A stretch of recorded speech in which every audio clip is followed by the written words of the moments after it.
All right, all you steak-loving carnivores out there, I've got something kind of cool for you today. So here's another piece of equipment. I think you're going to find some value in this. This is a 1500 degree searing station. It's made by Big Horn Outdoors. They have two different models. They have a 9-inch and a 16-inch. This is a larger 16-inch. So beyond just searing steaks at a very high temperature to get that nice crust you want on there, you can actually cook a bunch of different things on here. You can roast some, like maybe even a chicken. Do something in like a cast iron skillet inside this unit. It even comes with a pizza stone, so you can do personal pizzas in here because this thing supposedly gets hot pretty quick. Optimal for pizzas and of course searing. We're gonna put it to the test today with 3 different cook methods before we actually sear, with one of them just being a direct sear. Number 1 being that direct sear. We're gonna be taking a beef bottom round steak, a very thin one, something that's just under a 1/2 inch thick, and we're gonna do a direct sear right inside the unit. No other cooking method, just searing it. We're just gonna take a little bit of Redmond's ancient sea salt, apply it to both sides, and then we're gonna stick it in there and we're gonna sear on both sides for about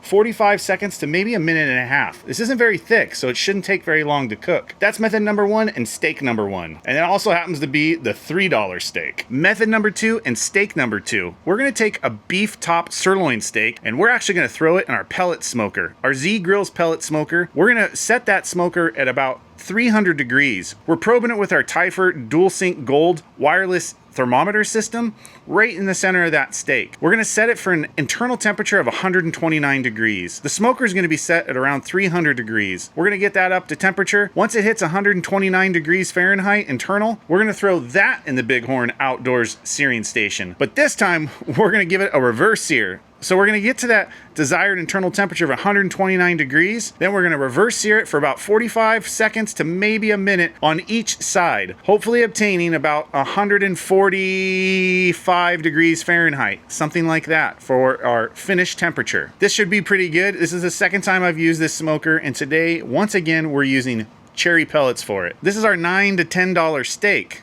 So it's not a cheap steak, but it's not an expensive steak. This particular steak does not have a lot of intramuscular fat to it, so it's gonna be a little bit harder to eat. And yet again, we're just putting our Redmond's ancient sea salt on both sides of it, throwing it in the smoker, letting it get to that internal temperature, reverse searing it. And steak number 3, method number 3. Now this is the creme de la creme. This is a New York strip steak, but it's not any ordinary New York strip steak. This is an American Akaushi Wagyu steak. This is a pretty awesome cut of meat from a premium lineage of beef that goes all the way back to Japan and once was known as the Emperor's breed of beef because it was a superior breed of beef. Here in the US, there's a company called Hook and Cleaver Ranch out of Murrieta, California, just shortly about to open their second location in Temecula, California. They produce some of the finest Wagyu beef in the United States and maybe the world. In order to give this premium cut of beefs its full potential, I decided I wanted to cook it the majority of the way, 90% of the way, in Sous Vide method. And Sous Vide method, that's an immersion cooking method. So first thing we do is we season it all over with just a little bit of that Redmond's ancient sea salt. We stick a wireless thermometer inside there, and then we vacuum seal it. And then from there, we stick it in an underwater immersion cooking system known as a sous vide. Now, time isn't that important. It's really about the temperature. So we set this unit to 129 degrees Fahrenheit. That means it's going to circulate that water and get that water up to 129 degrees Fahrenheit. And then when it hits 129 degrees Fahrenheit, it's going to hold that temperature the entire time, never going over 129 degrees Fahrenheit. What this allows us to do is it allows our meat to fully cook to 129 degrees from outside to inside. And then we're able to hold it in that immersion cooking system for any length of time we want. This comes in really handy when you're cooking other dishes or cooking multiple things in different methods, and you want them all to finish at the same time. Immersion cooking allows you to be the first one technically done, and then you can suspend its doneness at that set temperature for pretty much any length of time you want. I don't know if I'd go much more than a couple of hours, but it allows you to hold that temperature.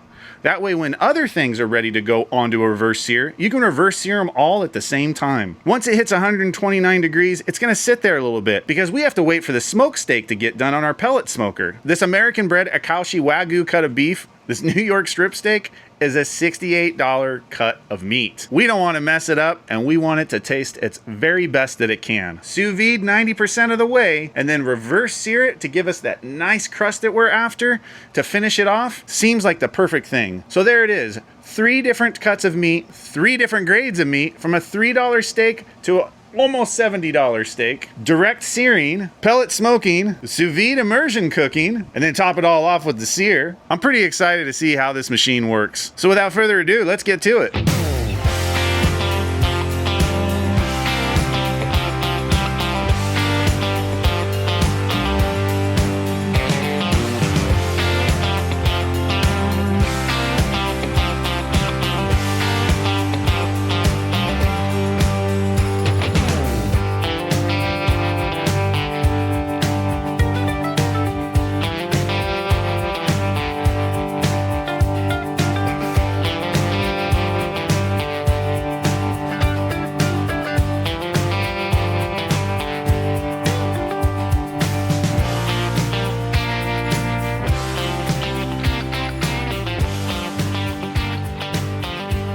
All right, let's check it out real quick and see what it looks like. So this is the cabinet, and there is your infrared heat source right there.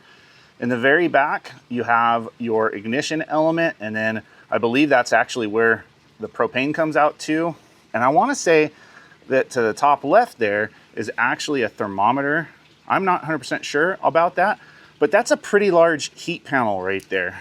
Everything is stainless steel on the inside and the outside of this cabinet, and it looks like it's pretty easy to clean.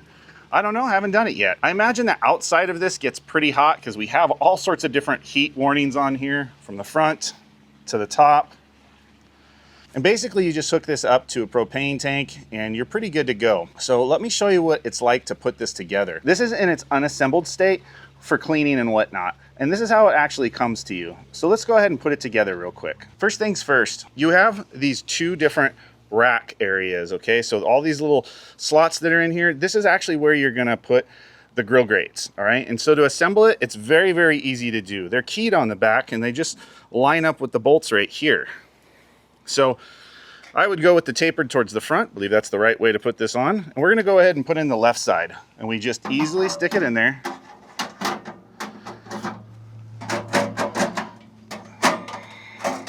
Get the keys lined up, you're good to go.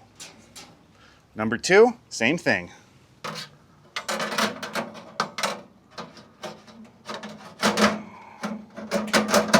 And this is like your little drip tray right here for the front. This just keeps your front workspace area nice and clean as you're pulling the trays out. This is your tool that you're going to be using to actually handle your trays, to pull them in and out, to make sure that your steak is done to likeness. And these are your grill grates.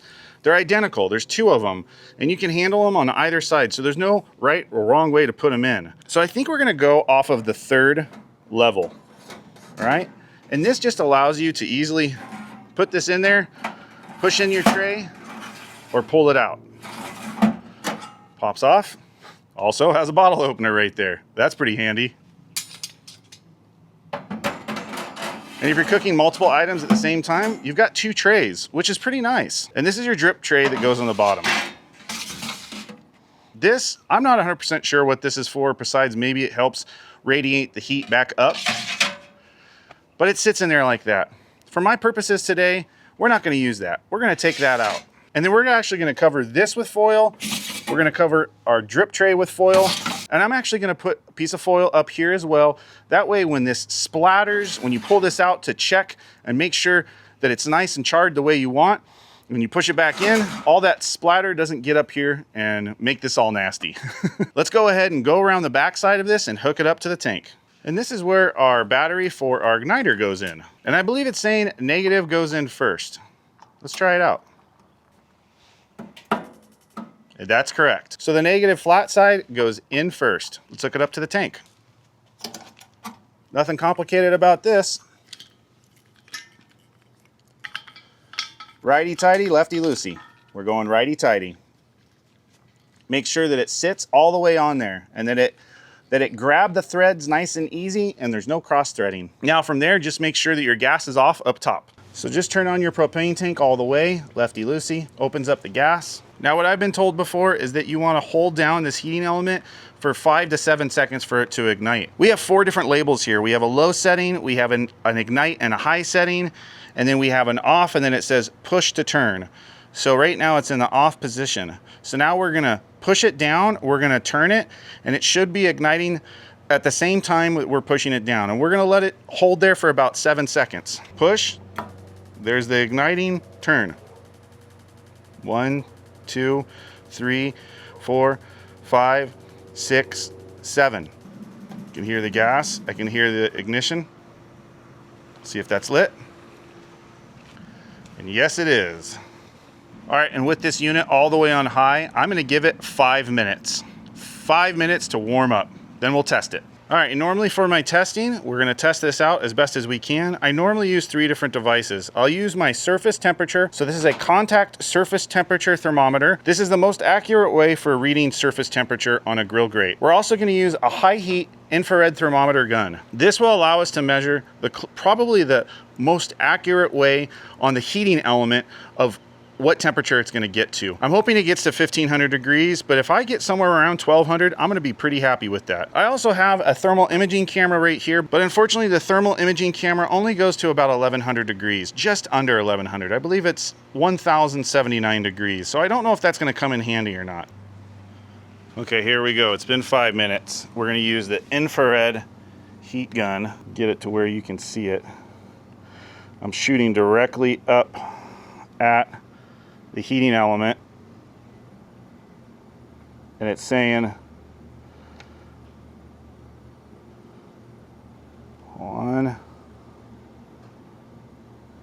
1535. There it is. So let's check it out. Let me see if you can see this.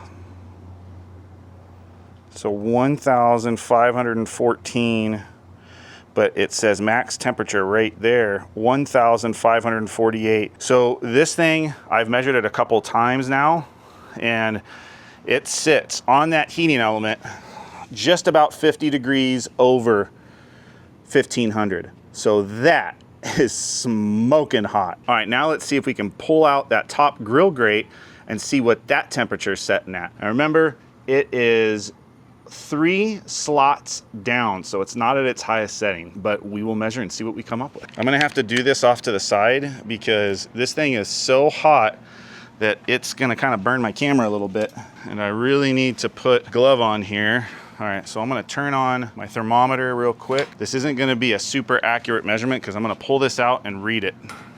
So pulling it out. Okay. And now let's read it.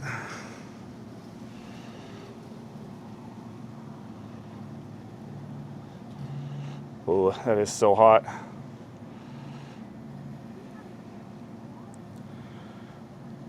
It's like 513. Whew. That's too hot for me to hold like that. I wasn't able to get it up to temperature. This thing is smoking hot, no joke. So that's pretty awesome. That heating element gets to, what the highest measurement I got was 1548 degrees Fahrenheit. That is smoking hot. And this is probably what I'm gonna use. I think I'm gonna keep it on the 3rd level for all my steaks. The only one I might go a little bit higher on is I have some very thin steaks. I think I might just move it all the way up to the top and do that. But we're gonna see, because I've never used this unit before. Let's set up our big steak in the sous vide and get that cooking, because that's gonna take a couple hours. So we're gonna go turn this unit off. And all we have to do is come around to the back side here and turn it all the way, push down right where it says off, and it cuts the gas off immediately. Then for safety, it's always good to go ahead and turn your gas off at your tank as well.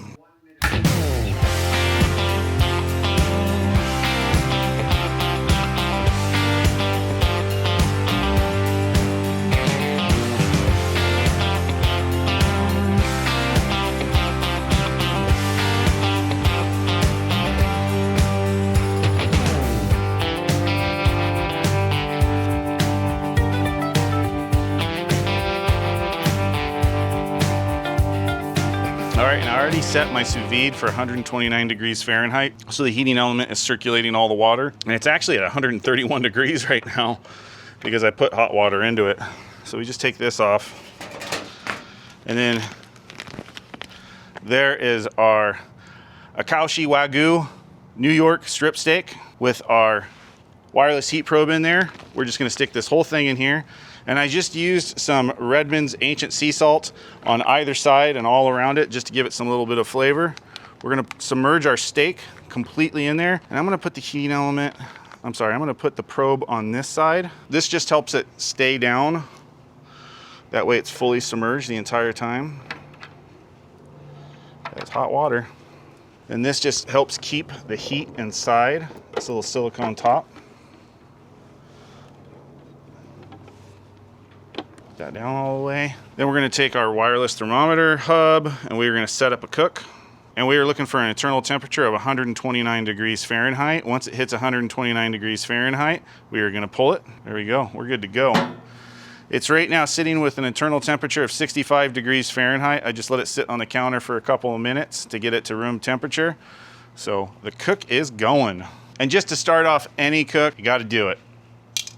If you know, you know. Some people just have not heard of sous vide, but what is sous vide? Well, I tell you what, sous vide cooking is a way that a lot of premium steakhouses actually cook that really expensive steak of yours. Why? Because they can get this steak fully immersed in water like this, sealed in a bag to 129 degrees Fahrenheit and hold that temperature for like 2 hours if they really needed to. And then when an order for a premium steak comes in from a customer, they just go, they pull it out of the bag, pat it down, and then guess what? That's right, they reverse sear it on some sort of sear station like this or an open flame station. This is a secret that a lot of high-end restaurants hold for their amazing flavoricious steaks. So I'm gonna show you how to do that and finish it off with this really, really hot Big Horn searing station. And when it says 1500 degrees, they mean it. That bad boy hit almost 1550 degrees Fahrenheit. So with sous vide like this, the water temperature at 131 degrees, it's probably gonna take a couple hours to cook. We're gonna monitor our temperature on our wireless thermometer. All right, cooking method number 2. This shouldn't take as long as that, but I'm not 100% sure. We are gonna use a pellet smoker and we are gonna smoke it with some cherry wood pellets to get it up to our desired internal temperature of 129 degrees Fahrenheit. We are gonna set the smoke chamber with an ambient temperature of 300 degrees Fahrenheit. But first things first, let's fill up the hopper. I'm not sure how long this is gonna take, but we'll just put a bunch of cherry pellets in here to top it off a little bit.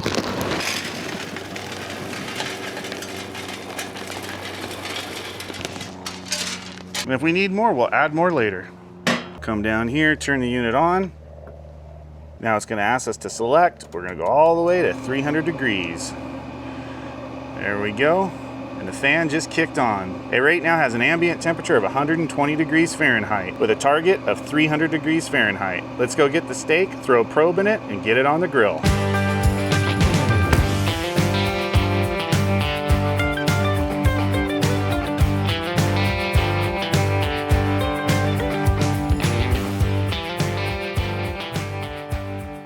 All right, this is our sirloin. I'm gonna go ahead and just put some ancient sea salt on it.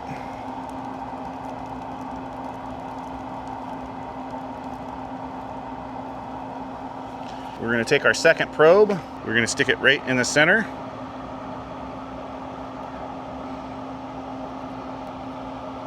Just like that. Pellet grill is going. Put our steak on right in the center. All right, we are gonna set up this one. It's 42 degrees internal temperature. And we're gonna set that up to 129 degrees, just like the other one. All right, and what it's saying right now for our sous vide, our sous vide is gonna be done pretty quick. It's only been a few minutes and that thing's already at 106 degrees Fahrenheit. It's telling me it might be ready in 12 minutes. That can't be right, there's no way. We will see. All right, let's get our sear station going. I've got all the foil in place just to kind of limit my splatters and make it a little bit easier to clean up. I'm gonna start it now.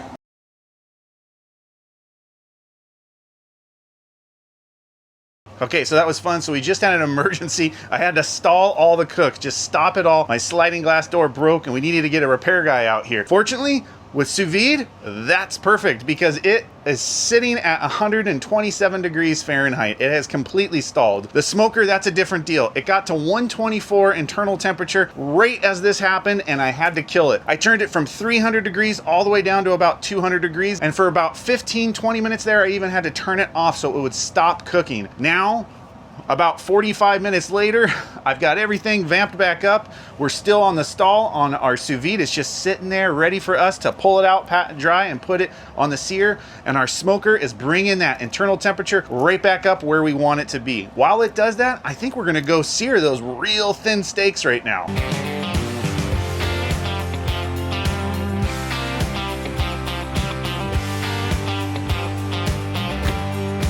Turn on the gas all the way. We're going to turn our knob all the way to ignite, hold it.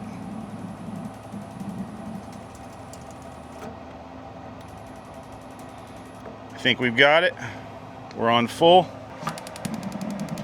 Got to let it hold for 8 seconds. There we go. Just going to apply a little salt to both sides. This is that Redmond's Ancient Sea Salt. Side 1. Side 2.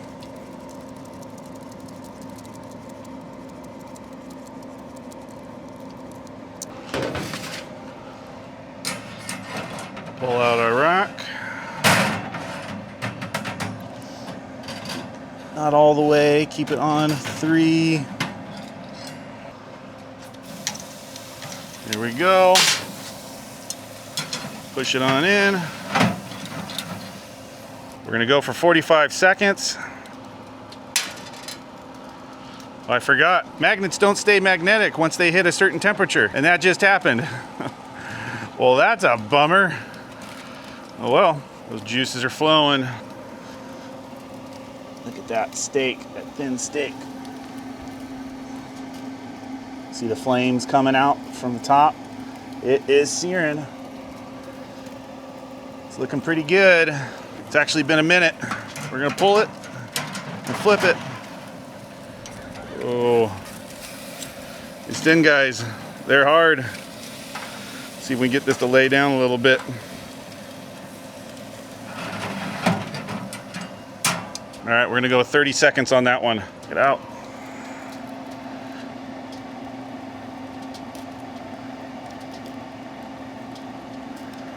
Ooh, that is hot in there. Juices are flowing. Wow. All right, there it is, 30 seconds, let's pull it. Ooh, we didn't get a great sear on that side, but that's okay because this steak is done. Off to the plate it goes. Ooh, look at that. I tell you what, the Maillard reaction has definitely taken effect. Let's cut into it and taste it. All right, here we go. So this is an edge cut. It's gonna be a little bit more done. Let's slice in and see how the middle is. We've got a little bit of pink, but man, it's a thin steak right there. Let's bite into it. Hey, look at that. There's a little bit of pink right there. I have to hide my face from it. Look at that. There we go. I tell you what, that is one fine $3 steak. Wow, for it being so thin, there's a ton of juice in it. That steak took like 2 minutes to cook. That is so good. Look at that. Awesome. All right. We did the thin steak. It worked great on that. Now let's get into our smoked steak because I think we're just at the right temperature. Hold on, I'll be right back. Well, check that out. 128 degrees internal temperature. That's on the smoker. That's the smoked steak. And 126 right here. That's on that steak right there. So I tell you what, we're gonna let that sit a little bit longer, and we're gonna do the smoked steak now. Let's do it.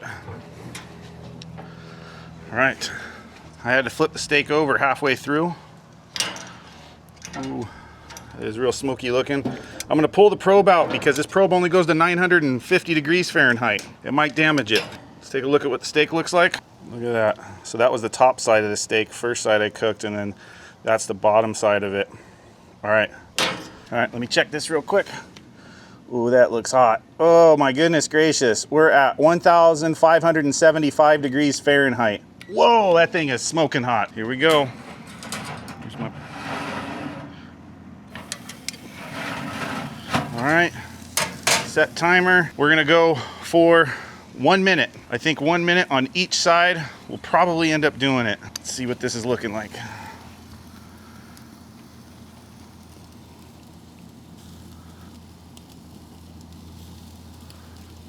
We're 20 seconds into it.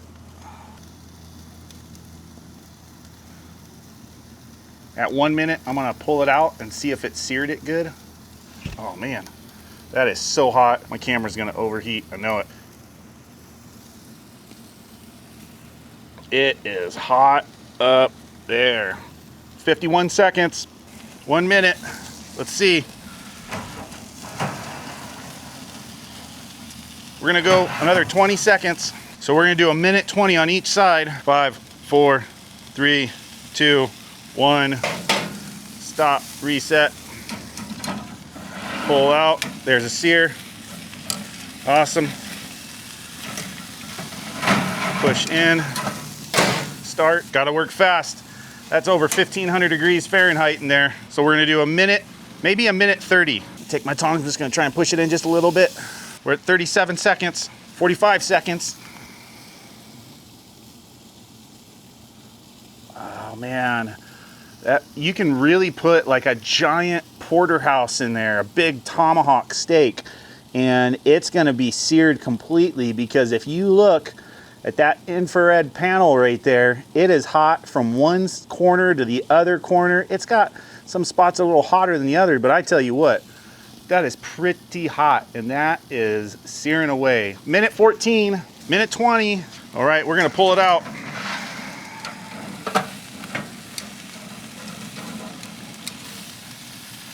Wow. Wow. Look at that steak. That's side one. Here's the other side. Oh my gosh, that is just so pretty. All right, put this back in. Turn this down to low. We're gonna bite into this. I'm just gonna cut it right down the middle just to see what it looks like. I should give it a second. I don't have a second. I'm just gonna do it. Let's see what we have here. Oh, it's just a little too well done for me. But that's because I had to pause this steak. That's all right. Let's try it out. Man, I tell you what though, this steak sure is beautiful. So juicy. Cheers. There we go.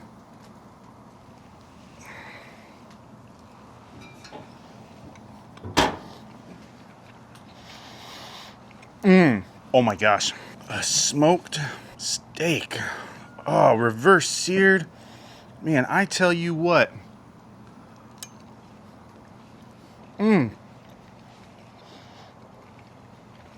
Super, super flavoricious. That has so much juice and flavor in it. And man, the sear on that, like, look at that. That's insane. So good. I taste some smoke to it. Man, that's just so good. All right, guys, I'm gonna finish this one. I'll be right back. All right, so on our sous vide, our internal temperature dropped down to 123 degrees Fahrenheit. So we're gonna pull it out now. We're gonna cut open the bag. We're gonna pat it dry, and then we're gonna sear it. We can take the lid off. We can take our heating element out. Ooh, that's hot. Pull our steak out. And same thing with this one. I wish I could keep the probe in there, but it only takes about 940 degrees Fahrenheit, so that's just too hot in here, and I don't want to burn my probe. So we're gonna pull it out. And I tell you what, sous vide steaks, they are really ugly looking steaks. No doubt about it. It is what it is. Pat it dry on both sides, because that moisture will kind of interrupt the Maillard reaction, which is that brown, nice crust that we want. Okay, so we just try to get it as much as we can. And we have our sear station at full capacity right now. It is really hot. And this is our premium American Akaushi Wagyu beef. It is our New York strip. This is our creme de la creme steak. Grab my steak with my tongs, use my grill tool, pull the grill out, lay it right in the center, just like that. Start our timer, and we're gonna go for 1 minute. 1 minute on each side. We are 20 seconds in. Way to go, Wagyu. That fat content makes the flame react a little bit different. A lot more flames because that rendering fat is burning and creating more flames. 38 seconds in. Look at that. Way to go, Big Horn searing station. That is a thing of beauty. 50 seconds in, 10 more seconds. 3, 2, 1. Pulling it. Then we're gonna flip it, push it back in, reset the time, 1 minute. Oh my goodness. Way to go, Big Horn Outdoors. This is an amazing 16-inch sear station. I am highly impressed, I have to be honest. I did not think that it would get to 1500 degrees. I actually thought we would be lucky if we hit 1200 degrees Fahrenheit. It not only hit 1500, but it got almost to 1600. That's plenty for this. And look at that fat just render down in the bottom. I wish I could get my camera closer, but man, it is hot in there. 10 seconds left. Here we go, final push. 5, 4, 3, 2, 1. Time to pull. Okay, look at that sear. Look at that sear on that steak. I tell you what, that sear station on this Wagyu did it perfect. Check this out. That is an amazing sear on a beautiful Akaushi American Wagyu. Look at that. Let's give it a minute and bite in. I tell you what, this is just an amazing steak. Look at this. Look at that. Oh, it's so delicious looking. I cooked it just a skosh too long, but it's my first time using this machine. Let me just do this cut right here. Oh man, this Wagyu, so amazing. Oh, here we go. That's my bite right there. There it is. Look at that dripping, tasty Akaushi Wagyu from Hook and Cleaver Ranch. Let's check it out. There we go. Look at that. It's glistening. I don't know if you can see it, but man, that sure is a tasty looking piece of meat.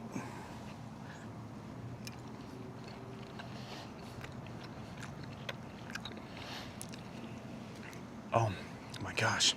Hold on 1 second. Oh my. Wow. I tell you what, if you've never had an Akaushi Wagyu steak, if you've never had one, you need to try that. Man, that is truly the best. It is so easy to bite into. It is so tender. It is just what everybody says. They say it's like butter. Hold on. Even with it being a little done, that is the juiciest steak I have ever put in my mouth. Oh my gosh, my wife is gonna go nuts on this. Wagyu, oh my gosh. Just, I mean, if you can see that, look at that. Look how amazing that is. I'm gonna finish this right now. It's part of my carnivore diet. I'll be right back. Okay, well, I gotta tell you, I had held out all day long to eat anything. I did not eat like yesterday. I think I stopped eating at like 2 p.m. yesterday. just because I knew I was gonna scarf down some steaks today. Boy, did I. And not did I just scarf down steaks. I got some pretty good steaks in today.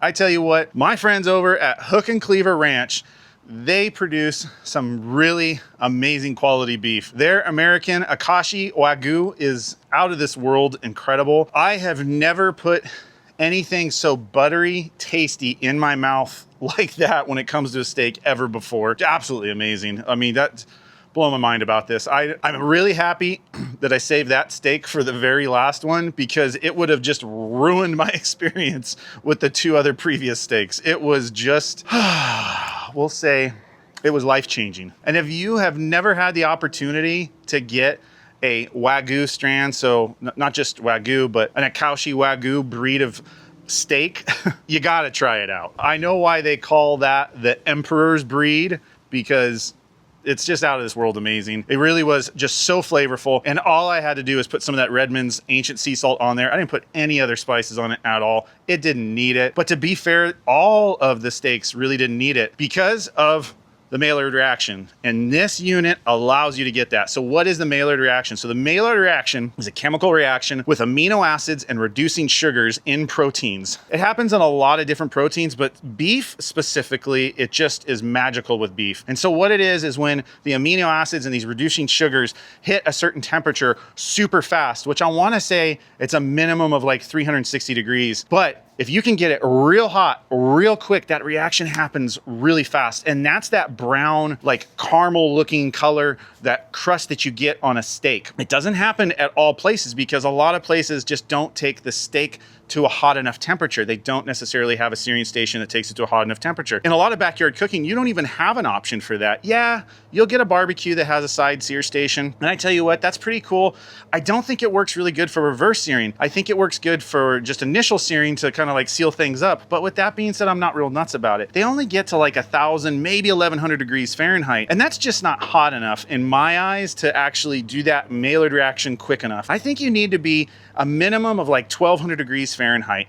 And this hitting 1,500 and like 70 some degrees Fahrenheit, like it happens really, really quick. And so you get that really awesome Maillard caramely crust flavor to it that is truly an addictive flavor. And once you have that, you will be searching for it every other steak you have. So be careful, because when you do your steaks right, it'll kind of ruin you for a lot of other experiences you might have at restaurants or friend's house or something like that. But I tell you what, if you want to be the backyard king of steaks, first start off with a good quality steak. Use just a good quality salt, like the Redmond's Ancient Sea Salt. Cook it however you want to get it up to temperature. If you're using a real thick steak, you're gonna have to cook it another way to get it up to the temperature and then reverse sear it. And when you do that, you will have people just talking about your steaks for the rest of your life. Anyway, as you can see, I am very pleased with this. I have wanted one of these searing stations for a long, long time. Steaks are a huge thing that my family and I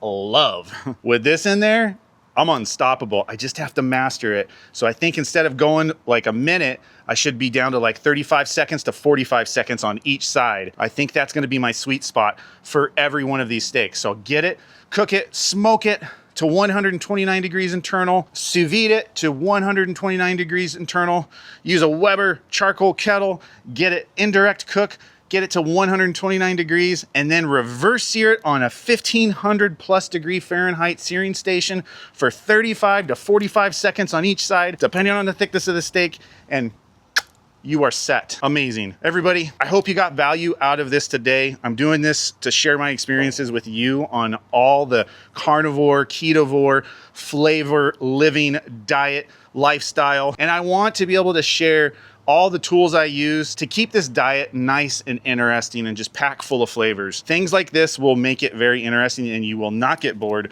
of doing steaks all the time or anything else. That was steaks, but you can do a lot of stuff on this thing. So if you did get value out of this, like this video, comment in here, what do you want to see me sear on this next? I have some other stuff that I'm gonna do you're gonna love, and I wish you could be here to taste it with me.